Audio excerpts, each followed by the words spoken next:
After winning Commonwealth Games gold in the men's singles earlier this month, Willstrop was again dubbed the Nearly Man, a tag largely based on a career which, while seeing him reach world #1, has not delivered when it comes to the biggest and most prestigious titles such as a World or British Open title. And while the tag doesn't necessarily rankle Willstrop, it is not something that came as too much of a surprise to him. He cites its use as a bit lazy in the aftermath of his stunning win on the Gold Coast. In the various interviews done with the Yorkshire Post over the years, the 34-year-old has always stressed that rankings and titles have never been his main focus, an approach which he maintains now in what may be considered the twilight of his career. Speaking at Harrogate Squash Club shortly after returning home with his gold medal, together with the bronze won in the men's doubles with Declan James, Willstrop is unsure how long he can, or indeed wants to, continue playing at the highest possible level. It's a reminder that while he remains one of the fiercest competitors on the PSA World Tour, as seen by his recent comeback win against Egypt's Kareem Abdel-Gawad in the Grasshopper Cup in Zurich, Willstrop has always preferred to look at the bigger picture, both inside and outside the sport. What I do and how I play the game means a lot more to me than titles and rankings, and I think that is quite unusual in a way, says Willstrop.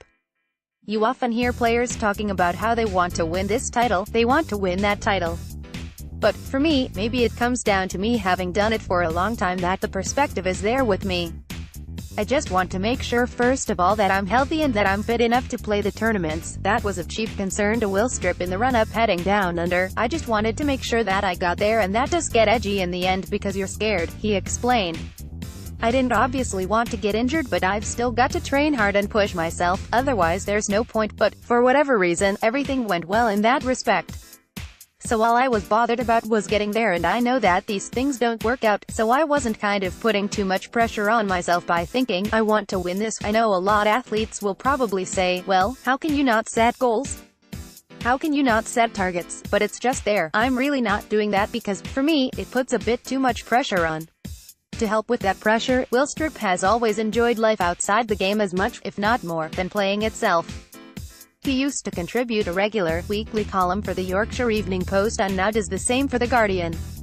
His clear love for writing can be evidenced further when, back in 2012, he wrote the critically acclaimed book, A Shot and a Ghost, a candid account of his life on the World Tour, which was shortlisted for the William Hill Sportsbook of the Year award, quite an achievement for something considered by many to remain a minority sport.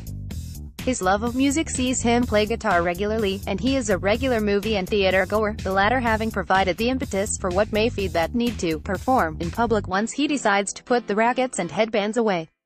Later this month, Willstrop will tread the boards in Ariel Dorfman's play, Death and the Maiden, with Harrogate Dramatic Society.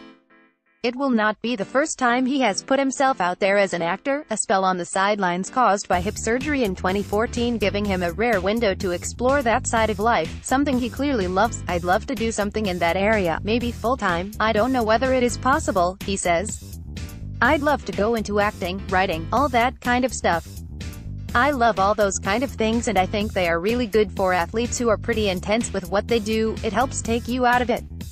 The arts are really special for that. It is what they do for us all. We go to the cinema to absorb ourselves in a story and get away from our everyday lives and enjoy the story that is being told. It really helps me on tour so much. I find it helps if you can let yourself go with a film, a book or a podcast or whatever it is nowadays. These things are just brilliant. It was when I got injured, just after the 2014 Commonwealths, and I'd had my hip surgery and I had a lot more time on my hands than usual because I wasn't training, just rehabbing, and I'd seen a drama group near me before and I got in touch with them. I just thought I'd go down and get to know them and thought, what's the worst that could happen? And then I ended up acting and they just said, why don't you try for a part? And I did, and I got it. I've done about 6 or 7 roles now since.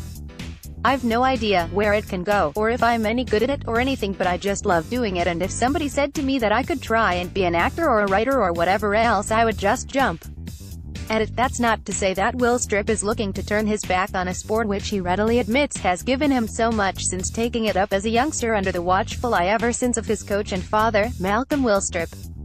He admits, however, he is unlikely to follow in his father's footsteps. I've been wrapped up in squash so long, I don't think I could do it 8 hours a day, no, but I wouldn't want to leave the sport completely, he explains. To get away and experience a bit more of life is always good.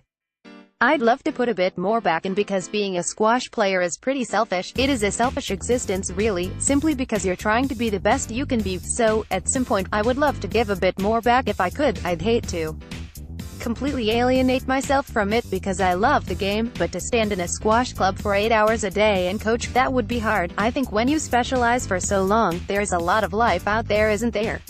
You need to go and experience